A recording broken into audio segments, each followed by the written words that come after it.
Hello and welcome to another video, and again thank you for the support and thank you for everyone who joined me on the live stream we have last night.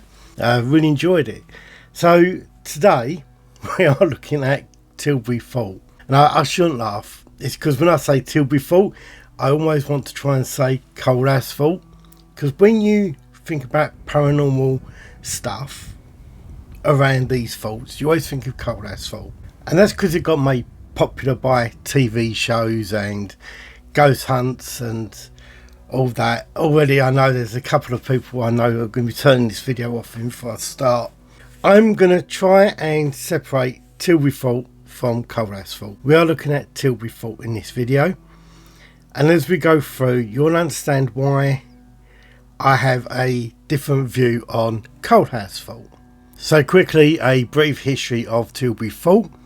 So the original site there was where a blockhouse was first installed by Henry VIII in 1533. They were a D-shaped fortified position, and he built several of those along the river and on the other side of the river by Kent, Gravesend and Havisham. They were sufficient at the time for the French and Dutch invasions, and as that sort of depleted, that threat sort of went away. The guns from Tilbury were removed and the threat from the Dutch and French invasion had gone. By 1553 it was just a shell of a building, and it still had some soldiers there that were still garrisoned there. But by 1580 the main threat was actually from the Spanish, and by 1588 there was a strong indications that Britain was going to be invaded by the Spanish Armada. This inspired Queen Elizabeth I to travel to Tilbury and to that site. Now it is slightly misleading to say that she went and done her speech. That is that I have a heart of I may have a heart, I may be a woman but I have a heart of a man and the stomach of a king, and that speech, not to poo-poo it, but you've read this before in my other videos, so don't hang around too much on it. Her site where she's done that is arguably outside of the fort. That would have been on either the banks of the river.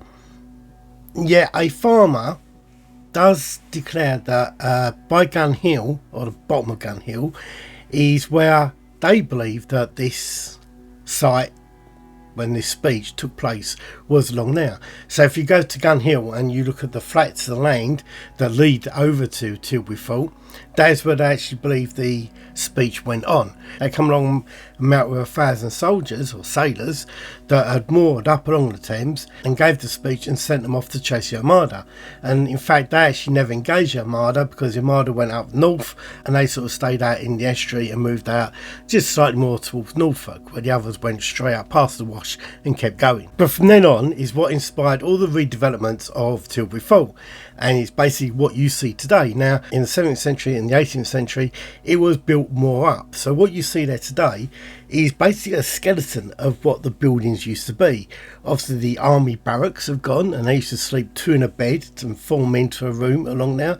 And you know, if you remember my Wells End video of the pub, this is where all the Jacobite prisoners were kept, and you know, we have hundreds of those Jacobite prisoners never making it to trial. Officially 45 died overnight of cholera or something like that, some illness. It seems that there was a lot more deaths that went on in the area.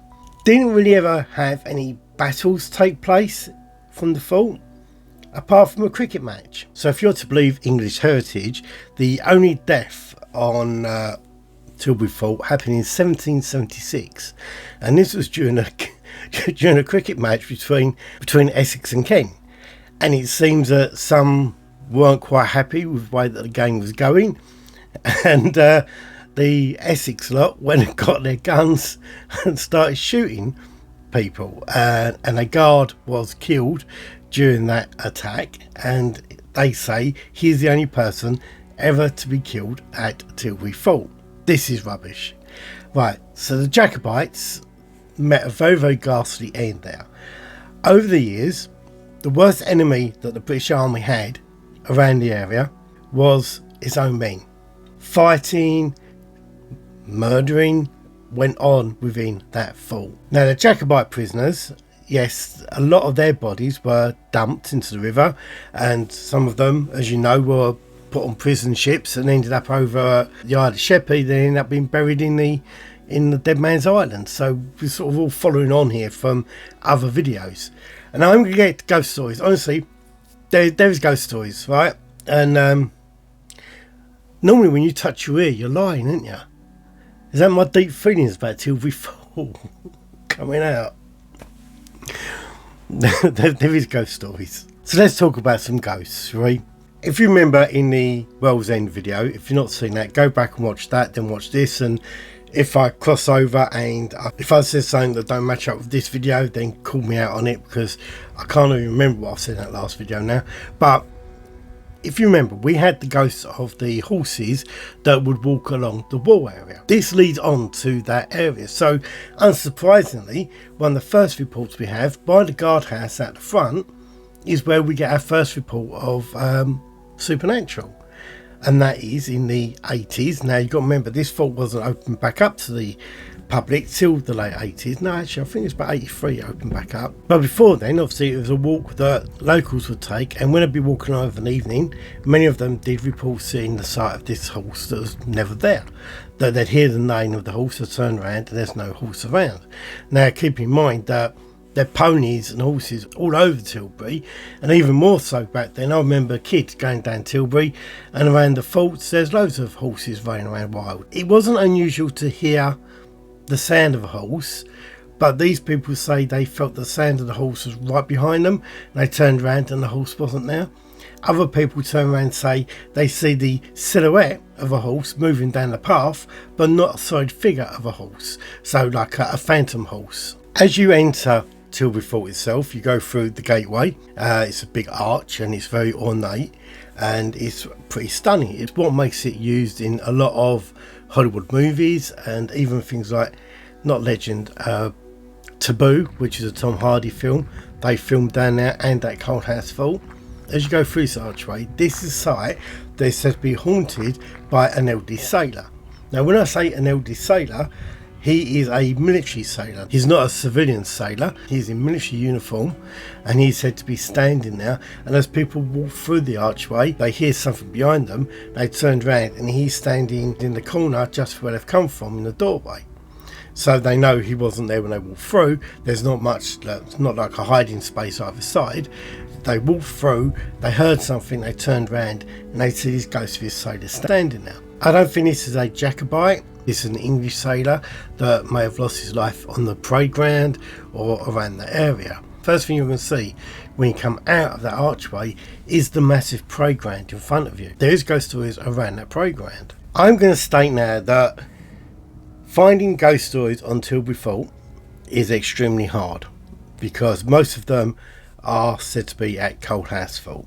I was lucky enough to be asked to do the research for Derek Accor's Ghost Towns on Tilbury Fort.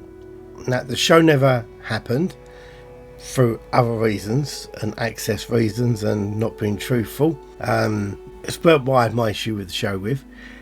Their permission was declined, but we were all ready to go. We had a date to go and film, and I'd done all the research. Now with that research, I'd had Randall Bingley and Jonathan Catton helping me do all the research, and it was a task. It was really difficult to find the documentary reports of ghost stories regarding Tilbury Fort. One that we did come up with quite a lot, and that is when the older buildings, so when I said that the fort, what you see now, is like a skeleton of itself, there are a lot of other buildings built up inside there. Now they didn't fit into the theme of the fort anymore. They were more modern. They'd been put there during World War One, World War Two, and they wasn't necessary to fit into the character of this originally, I guess, this Elizabethan building. It didn't fit into that culture. So around about the late 50s, demolition took place of a lot of those buildings within inside the fort, and workmen would come in and they'd be working away, knocking down buildings and carrying stuff out. And we have two workmen that have pulled their truck in, and they're taking the bricks out of the fort. So they're loading up their lorry, and they're having their lunch break. And back then, do you remember the old tin lunch tins that they used to sit there and eat out of. They were sitting on the side of the truck bed, eating their sandwiches, and they said they heard the sound of marching footsteps going across the parade ground. They looked at each other and thought they were hearing things and didn't say nothing more about it. A few days later, they were back on site. This time they had some other colleagues with them. They were loading up big metal sheets onto the lorry. And again, once they've loaded it up, they're having a break, they put their stuff out. The two original guys have gone wandering off around the parade ground, around the fort, leaving their two new colleagues sitting on the truck bed. They come back after about 20 minutes, and the two guys are looking at them really puzzled. They go, "What's wrong with you two?" And someone goes, "Have you ever heard anything while you've been over here?" They go, "What, the soldiers on the parade ground?" And they go, "Yeah." He goes, "We thought we was hearing things." He goes, "Well, you are hearing things." He goes, "We can't make it out. But yeah, if you sit here, sometimes you hear these marching soldiers going across the parade ground." Recently, I've been able to back this up on some sort of extent. I went for an interview, and the lady interviewing me lives in Tilbury Fort. And there's only one person living there at the moment, and it happens to be her. And if she sees this video, she's probably going to not be happy with me telling me about this, but she backs up hearing these sounds on the parade ground. She also says that, actually I'll leave what she says for later on, because we're going to look at the officers' houses, and that's more in keeping with what she told me. But yeah, this parade ground, the sound of soldiers marching across it is the most common reported sound in the fort. Has anyone seen the soldiers marching across there?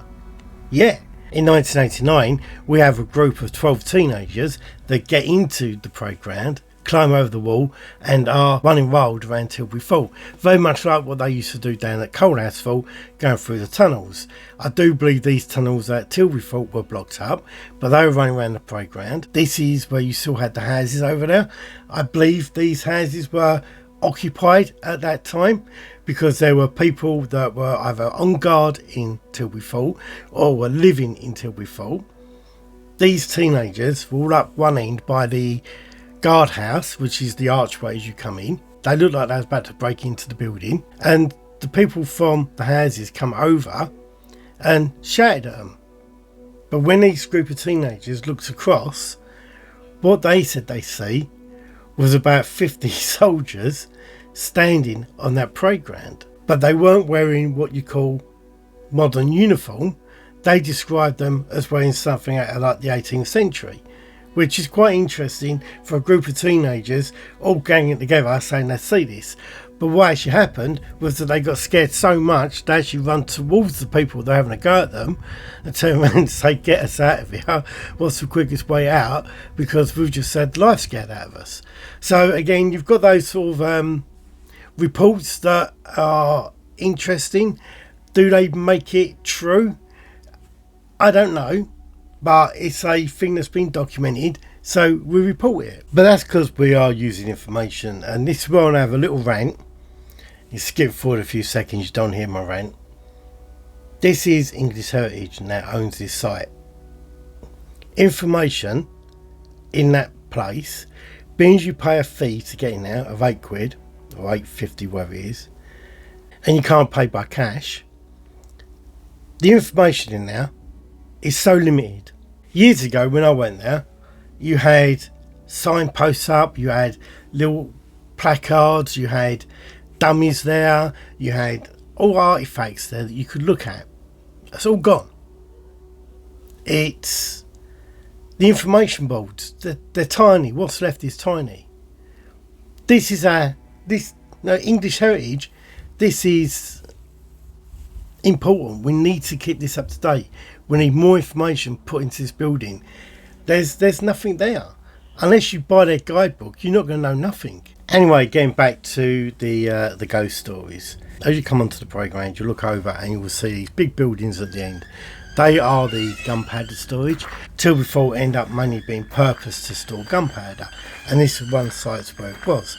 You can actually go into both buildings. Now, this was a site where you could take school trips down to, and back in the 90s, so again pretty recent, these were open up to school trips, and a school trip went there and they'd all met up there, they'd been walking around and having their lunch, and they split into their groups. They had some adventure sheets that they had to go around and complete. And I'm sure someone out there will know the school involved.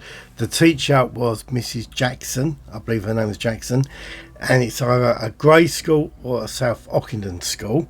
And this is what Jonathan Catton told me about. So they split up and they're going around doing their little sheets. One group had gone into the barrel storage. Now I'm going to say I had that thought almost completely to myself. Everywhere I went felt creepy because I was on my own. And even as you're walking along the floorboards creak, that was creeping me out. It was like a real battle with my own psychology going on now. As you walk around the barrel storage, you get like the lights change a little bit from the windows. So it has got that odd feeling about it. But Mrs. Jackson, she went in there with her group of kids and she come back out, and the plan was to meet into the centre of the playground. When she turned around, she noticed one of the children wasn't with her. And obviously, straight away she thinks she's left back in the barrel storage. Now, apparently at the time when this happened, only one of those storage areas was open, so she only had one to check. She walked in there and she's calling out for the child, and I can't remember if it was a boy or girl, so I'm calling it a child, and she doesn't hear nothing. She goes in a little bit further, and there are sort of like shelving units and pillars in there, so you would have to move around a little bit to see if you can see anybody. What she says she sees really sort of falls into the category of, I guess, time slip or a proper ghost sighting.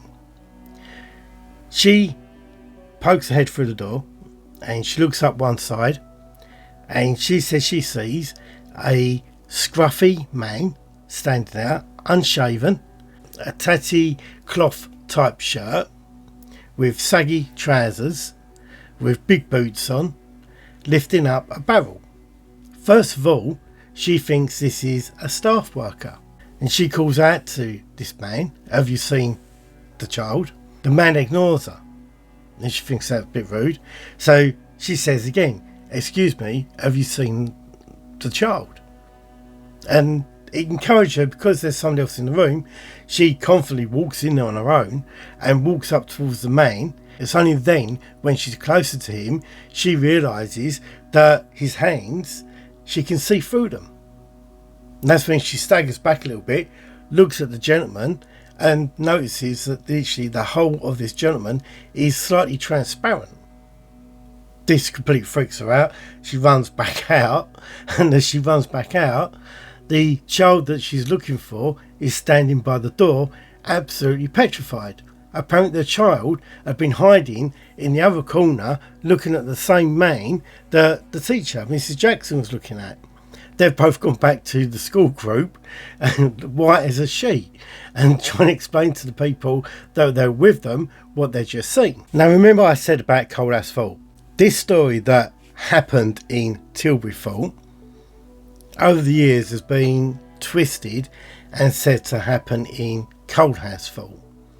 The original report is it was in Tilbury Fort, and this is like Jonathan Catton had this down in his little notes and his documents, that this sighting, as I say, he wasn't a great love for the paranormal. He was all factual history, but he also knew that this sort of legends and myths made history as well. So he used to keep a little abbreviated notes on that stuff, and that's what I'd get past. So again, he was happy to pass me that stuff when I was doing the David Caw's Ghost Towns. We'll move on quickly from. Now, I will say the day that I went to Tilbury Fort, I played it dumb. When I spoke to people that worked there, I sort of said I hadn't really been there that long to start off with. No, I'd only been there a few times in the past. I didn't want to tell them that I was there straight off doing paranormal stuff. I didn't want to give the game away. I said I was there to do a video on Coldhouse Fort, and as you know, this one has been asked for so many by the American audience, so there's a lot of American audience want to do Tilbury Fort, so this is for them. Hello, thank you for watching across the pond, as you keep saying. But I didn't get on with the best of terms with them when I first walked in, because I lost my rag over no cash payments. As when I was local councillor, it was one thing that I wanted to keep thorough open to using cash and card. And we tried all these meetings and all that. I thought we'd solved that.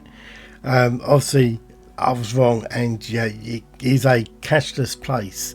So don't take cash there. You've got to pay by card when you go to Tilbury Fort. But I do apologise for my attitude. I did go on the rant. But yeah, I just think it doesn't... You've got a place like this that is desperate for money and income.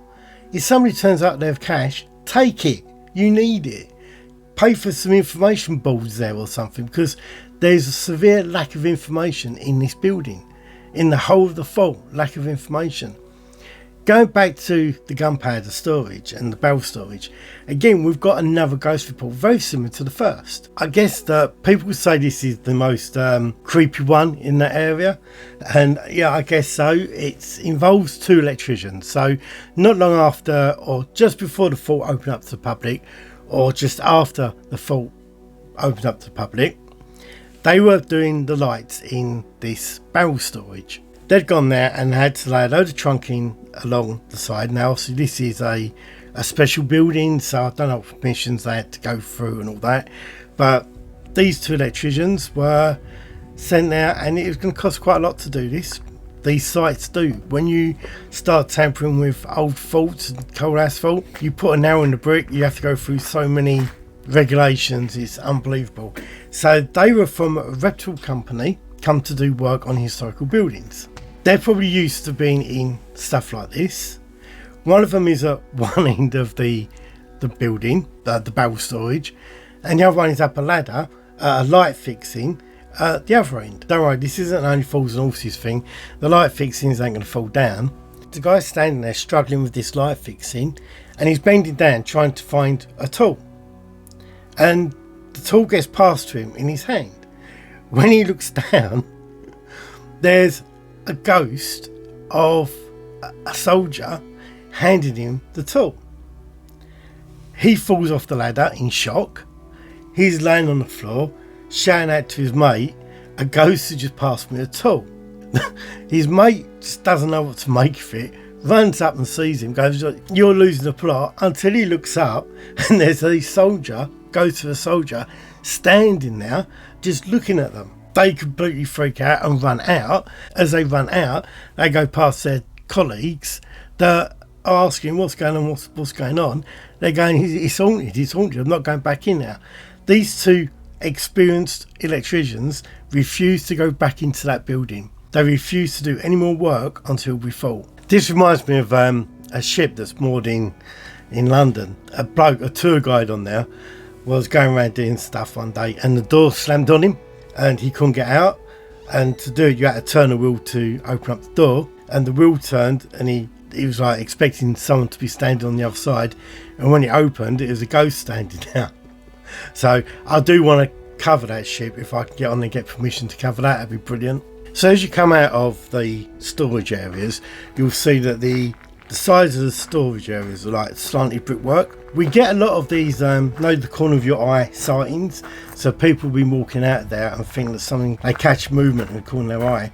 They think that somebody's hiding behind one of these brickworks. They walk along and check each one of them, and there's never anyone there.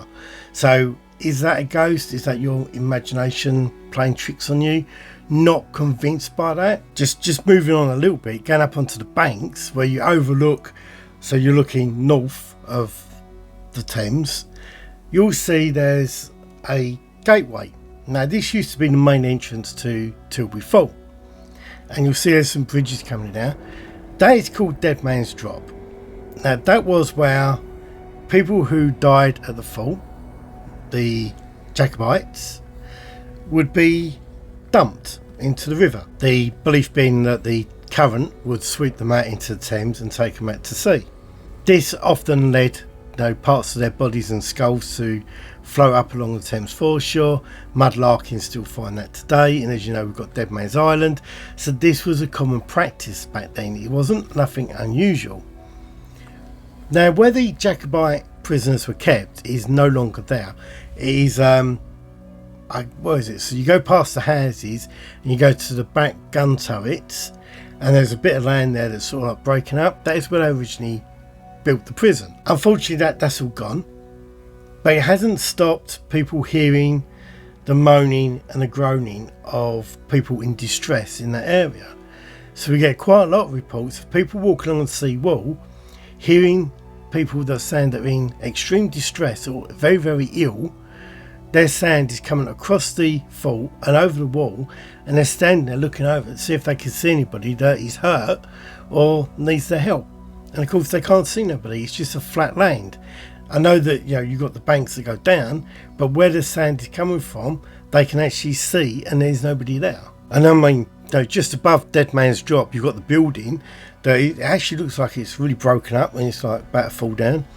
But they used to be used to store bodies, and the mortuary there. Adding to this, back in the 80s, I think it was 1983, they found 8 bodies buried under, well, near where the Jacobites area was. That's a little bit confusing. There, from what I know, no Jacobites were buried in that land. Who were these 8 bodies? I'm sure there've been tests were done on them, but obviously they weren't modern, or there've been murder investigations. But these skeletons obviously had some evidence that they were Jacobites or old sailors or soldiers that from that time period. Why they were buried on that land is puzzling. That would not have happened. Was that done to cover up something, a murder? Are there sounds that people are hearing these people losing their life? Now, as we know, over a period of like 48 hours, 42 Jacobites died of an epidemic in the prison. That's what we're told. Maybe it wasn't. Maybe something more nasty happened to them. No, perhaps they didn't lose their life through illness, and it was ill means that cost them their life. As we come back down into the fort, we're going to have to talk about the tunnels. I don't want to talk about the tunnels. I didn't like the tunnels.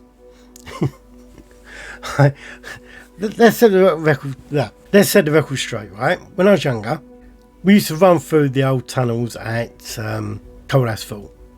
No issue. Never found them spooky. Didn't have an issue with them. Tilbury Fort tunnels, I've always found a little bit creepy, and I don't know why, because they're exactly the same as Coalhouse Fort. In fact, they're in much better condition than Coalhouse Fort. They're not flooded, for starters. But you'll see in this video, right? I start to walk into the tunnel. I turn and look, and then I stick the camera down there and I cut it and I come back out. I carried on for a walk around the buildings, and then I come back to it. I had to build up the courage to go down these tunnels. No idea why. Normally that wouldn't get to me. It really would not get to me. But I had to build up the courage to go down these tunnels. Right, so these tunnels were mainly to provide gunpowder and storage areas for the guns that were going to be used, and obviously when the fort was mainly used for storing gunpowder, it was a safe place. It was quite a damp area, and there used to be I think it was sawdust or lime they used to put on the floor in there in case there was a spark and it would just die out and not cause an explosion.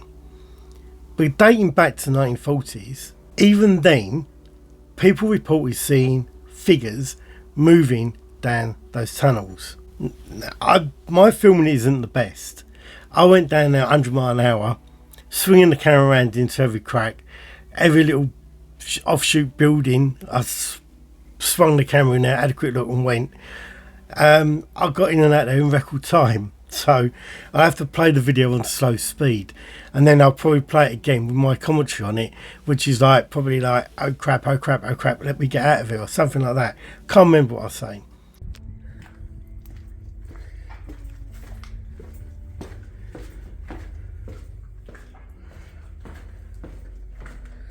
Why the hell am I doing this?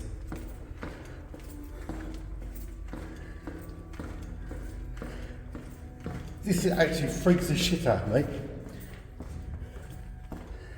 I'm not walking. I'm walking quite fast. And I know I'm meant to be looking in these rooms as well, but I just want to get this tunnel over and done with.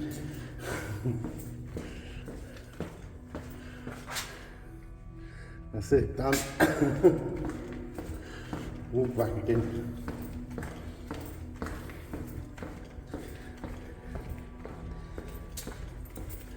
Not that I'm creeped out at all.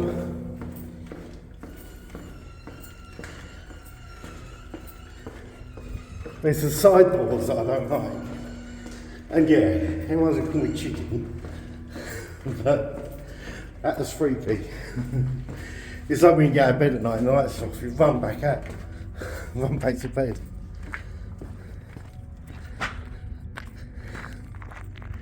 But from the 40s, these figures have been seen coming in and out of these passageways, and not just out of the corner of people's eyes. We've got proper trained soldiers standing there telling other people that they see ghosts of a gunpowder monkey running through the tunnel. Now, gunpowder monkeys, I think they used to call them, they were on ships, weren't they? Monkeys. So being documented, they call them gunpowder monkeys in Tilbury Fort.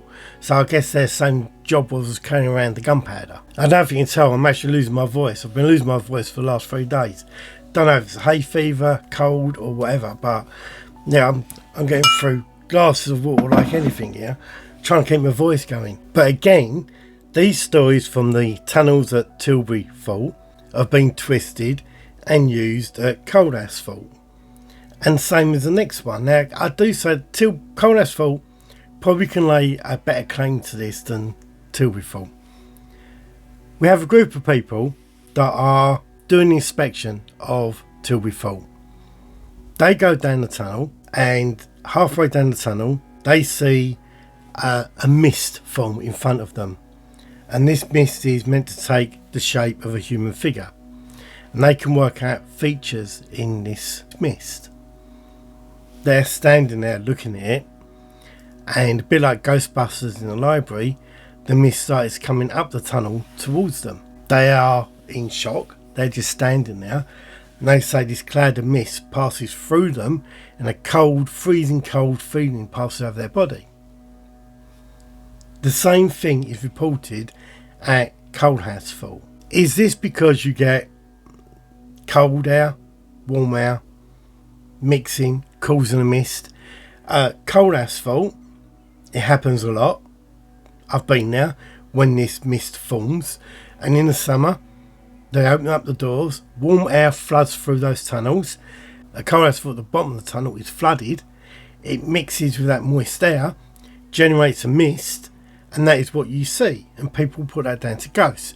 Especially of an evening in the summer or in October, you take photos down there, you'll get a natural mist forming. That is not paranormal, that is just nature. Faces appearing in the mist and then moving towards you is a little bit different. So take your picks on that. There's a bit of a natural explanation, a bit of a supernatural reason. I don't want to pin my hopes on Cold Asphalt. I think Tilbury Fort's version of that is more in line with paranormal experiences than Cold Asphalt. People at Cold Asphalt are going to hate me. They already do anyway. So the next one is from some people that work on a Hollywood film, and they were in the tunnels and they were getting ready to film when they were having problems with their electrics. Every time they put on something electrical down there, the lights would blow. They was thinking it was the dampness down there, so they were trying to put big fans in there to try and dry the area out, and all this sort of stuff that they were trying to do that they probably shouldn't be doing. They shouldn't really be trying to dry the area out. It caused problems down there. But they had to try and protect their equipment. They were waiting to shoot a scene. And you've got 3 actors in the tunnel. Now, the way Jonathan told me this, that these 3 actors were meant to be coming out of one of the case rooms, walk up the tunnel towards the exit. They call action. Actors walk out of the case room, start heading back up towards the tunnel, and stop dead. And they say there's somebody behind the camera, and they shout cut. You know, what do you mean? They said that person's putting us off behind the camera. What is he doing now?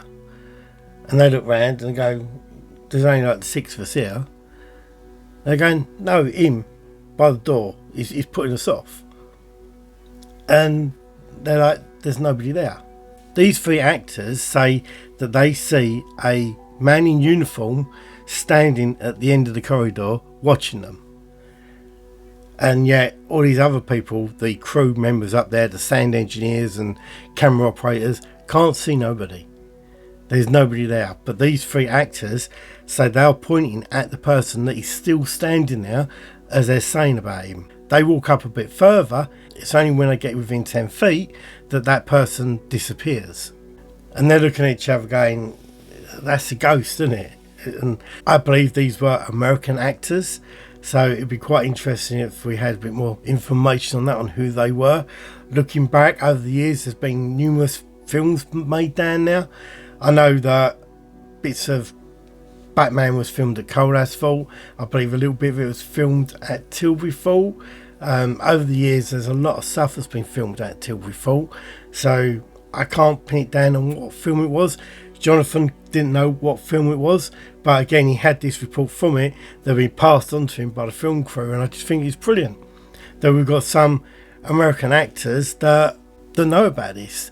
And that story has made it over to America, because one of my subscribers on here messaged me about it and wanted me to do Tilbury Fort because they knew about these actors in the tunnel seeing the ghost standing at the end of it. So I've told that story now. Now we come up to the officer's building. Now this is where the officer would sleep upstairs, and his living quarters was down the front, and it's probably the most active area if you want to look for ghosts to go to. Knowing the person who lives in that row of houses, they will tell you that of a night time when everything's shut, they hear footsteps move around that building and there's nobody around. They know there's nobody. It's not possible for anyone else to be in that fort. They hear someone going up and down the stairs inside that office building. Other people will say when they've had that place themselves and they've walked in there to just have a look around, or to set something up, or to change a piece of artwork in there, or to even just to clean, that they never feel that they're alone in there. I will say that there's a little bit of a funny feeling in there, but I don't know if that's because it is so dark and cramped. But knowing how old it is and the history that goes beyond that, when you go up and see that bed laying out there, it does give you an eerie feeling. Especially when you're in that fort on your own, it does freak you out. But probably one of the more common sightings, or guess sounds they hear while they're in that building, is actually coming from the parade ground. When they're in that building, they hear a beat of a drum. And they think something is going on in the parade ground. They rush out in case they're missing it, and there's nothing going on. There's no one out there. Yet they go back into the building and they hear this beating of this drum again coming from the windows that face the parade ground. They'll look out the windows of the parade ground. There's nothing going on. Yet they can still hear this sound of beating a drum. So much so that they come down and ask people who work at the fort, are you playing sound effects around the fort? I got to question this because there's something in my memory that comes to mind. One of the first times I went to Tilbury Fort, I was sure that they played sounds of marching and drums and military sounds in the parade ground on speakers. I noticed a lot of stuff has gone. Was that one of them? Was there a speaker there at that time? Could that be what was going on? Or was that removed before then?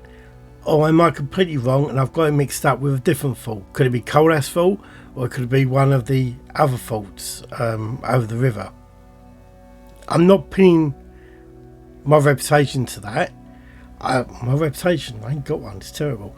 But it's I get things wrong all the time. But it's that it's something in my memory that tells me about speakers. So we'll leave that one as it is. So the other one reported about the officer's house is the smell of cooking. Now, could this be that people did live in the other houses and the smell of cooking is wafting down, but apparently when this smell of cooking happens, there's nobody in those other homes? People come out thinking that the fault have added those scent balls in there to make it smell like they're cooking or whatever, and they're told that no, there's no scent balls in there. And when they've turned around and gone back in to check, the smell's completely gone. Now we're going to take a little look at the walls that surround the fort. We spoke about Dead Man's Drop, the faces the north. Obviously the south of the fort faces the River Thames and over to Gravesend. And as you know, all this sort of links up with Gravesend and all the history of all the Thames.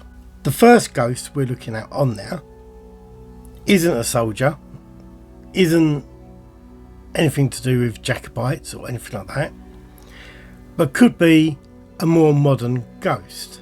Now during lockdown, I think a lot of us were getting addicted to YouTube and looking at loads of stuff. I found a channel that was all old London weekend television programs, and I was watching them, and in amongst those clips was a clip of somebody telling a ghost story about Tilbury Fort, and their ghost story was that they was walking along the wall of the outside of the fort, so literally the sea wall, and they see a man climb over the fence from Tilbury Fort up the embankment and onto the wall that they were standing on. He climbs over the wall and goes down to the river, but literally disappears. What was the other word I was meant to be using? But he vanishes into thin air. He disappears. That channel I've spent the last 3 days trying to find. I think I found it, and it's just blank. There's no videos on it anymore, but it was filled of all this sort of stuff on there. They had the South Bank show on there and all that stuff, and it, my old caretaker's wife, Dan Daniels, his wife was on the South Bank show because she was a singer and used to live on Ampus Drive, but it's all gone. That channel seems to be deleted, and I wanted to put that clip in here to show that, but it's gone. I don't know much more about that from that side of it. I do know a slightly different version of that story. So between 1955 and 1960, a gentleman gets off of the train that comes in at Tilbury Riverside, and he looks like he's about to try and board the ferry over to Gravesend. He's spotted by two guards in the station that notice him for some reason and start chasing him. Apparently he's a wanted man. He takes flight and runs down towards Tilbury Fort. He manages to get into the fort, and after a few hours people still can't find him. He is then seen climbing or making an escape out of the fort over the barriers and over the wall, heading towards the Thames, and attempts to swim across the Thames, and he doesn't make it. This is said to be the ghost of this gentleman that was reported by London Weekend Television. What we have over the next 30-40 years are not often or common reports, but we do see a man climbing over that wall and running and disappearing towards the water's edge at Tilbury. Now that water comes right the way up. There's not much gap. Once you're over that wall, you're basically into the sea, or into the river. So his chance of survival was very, very slim once he made it over that wall. I asked someone the other day if they had any more information on this and what it could have been. They believe it was around London gangland stuff, and this person was a wanted person by the police, and he was making an escape out of London, going over to Kent, and was going to try and head over to France, but obviously he got stuck and lost his life in the Thames. And then they say there was a report in the Fort Gazette about this. The only way I'm going to find that is to go through the museum and go through all their microfilms of the old Fort Gazette. If anyone knows any more information about that, let me know. So it'll probably be listed like gangland member drowned in the Thames or found in the Thames, and there's probably loads of them, to be truthful, wouldn't there? Or holding up the A13 in the old concrete post or the 127, and the A12 apparently. Bexon Flyover as well, isn't it, as well? I don't know. While you're standing on this gun turret looking over the Thames, turn around and look back over to the office barracks. Now, they were built in 1685, and I know some changes have been done over the years and some parts have been rebuilt, and funny enough, they're doing work on it now while I was there. I was walking through the barrel storage, and it sounded like I was murdering a cat when I was bringing up a... sound like I was murdering a cat. There's no better way to do this. Murdering a cat by putting up a bucket up on a hoist, and yeah, that freaked me out a little bit. But I turn around, look back over to the office barracks. People who seem to take their time looking over to the office barracks from that point, another point, say that they see a man in uniform entering that main door of the officers' barracks. Now at the moment it's all fenced off with metal fencing, so it's hard to see, so I couldn't really get any good shots of it. If you've ever been over there and you're looking over, especially if you've taken any photos of that, because apparently people say they get a little blur on their video by the doorway when they take the photos from that angle, but I say I couldn't really do that on the day. If you have a look at them for me. Now in 2002, a voluntary worker at the fort was up on that wall, and they were coming down past the building that is closer to that area, and they were heading over towards the officers' barracks, and they heard children playing. Now they thought this was quite unusual because the fort wasn't even open at that time, and it wasn't even ready for the day. They could hear children playing over by the officers' barracks. They've gone in now and the door is still shut. They're wondering if there's other people in the buildings. I say these were houses and people lived in them, but they didn't have children. And they're standing there saying that the sound of these children playing was coming inside the officers' barracks. He had the key, he opened up, went up and looked around the officers' barracks. There's no one in now, it's completely empty. He come out, shut the door. As he's walking away, he can hear children giggling behind him. These officers' barracks, they were there to house the families. So the officer would bring his family with him. It's quite possible that back in 1685 when these were built, those children may have lost their lives there. Now a lot of these diseases and all that, the same thing that the Jacobites lost their life through, could have affected those families as well. Now this could be a reasonable explanation for that ghost encounter there, that these children do haunt it. As I say, what a boring place to haunt.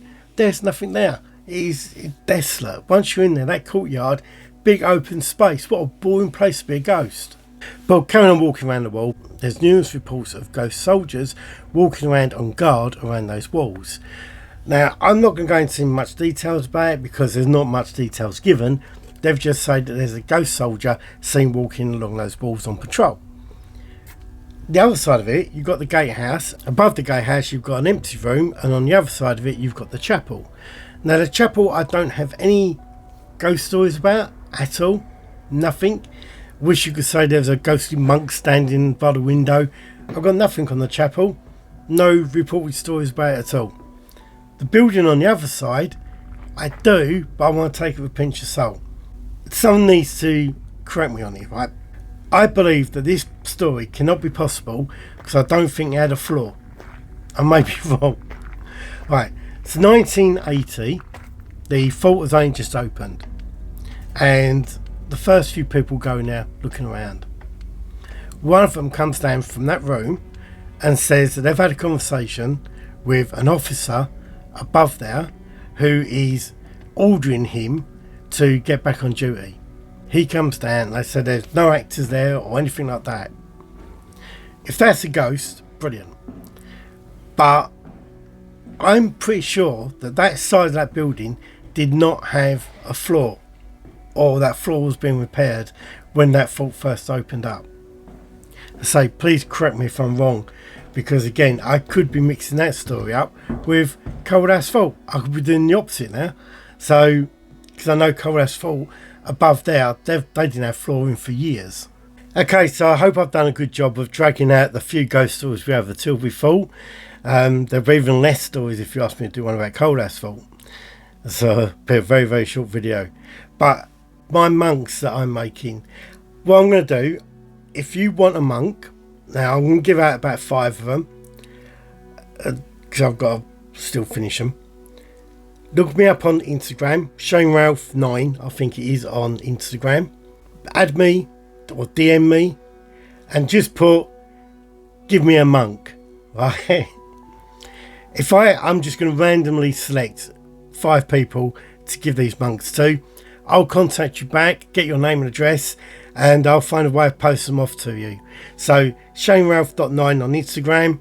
I think it's almost the same image I have on my Facebook, on my YouTube. I'll check, it may be slightly different, But you know it'd be me, because I've got Liverpool stuff on there, or ghost stuff, so you'll find it's me anyway. But yeah, just put give me a monk.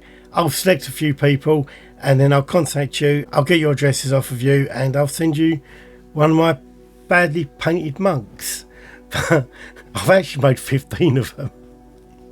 I'm not painting. I've only painted about 3.5 at the moment. I will get there. So, but yeah, they may be black or they may be brown or they grey. I don't know, but you'll get one. I want to try and put So They Say on it somehow, but I don't know. Right, keep your eyes out for live streams. I'm going to try and do at least one a week. If you want to support me, join the membership. I've put some more stuff on the membership stuff now. But if you join as a member, that really helps me keeping the channel going. People say about doing a Patreon. Don't really know how that works properly. But any support you can give me my channel to grow. I'm loving your comments. You're so kind to me in my comments. And I want to keep making the videos for you. And it's quite time consuming trying to get 2 out a week. I'm still going for it. I think the next one I might not actually have to leave the house. The person I want to do one on has just given permission to use it, so it's one I've been working on for about 3 years. So it's a good little story that is giving permission to use his house. Don't know if I can name the house in it, but yeah, I'm not going to go there and film it. It's too far away. It's not that far away at all, but I haven't got to go and film it. I'm just going to literally tell you the story about it. So it's quite a good one, a little creepy one. As you hear, my voice is going, but thank you for your support. Hit that like, put the notification bell on, and I'll see you in the next video. Bye.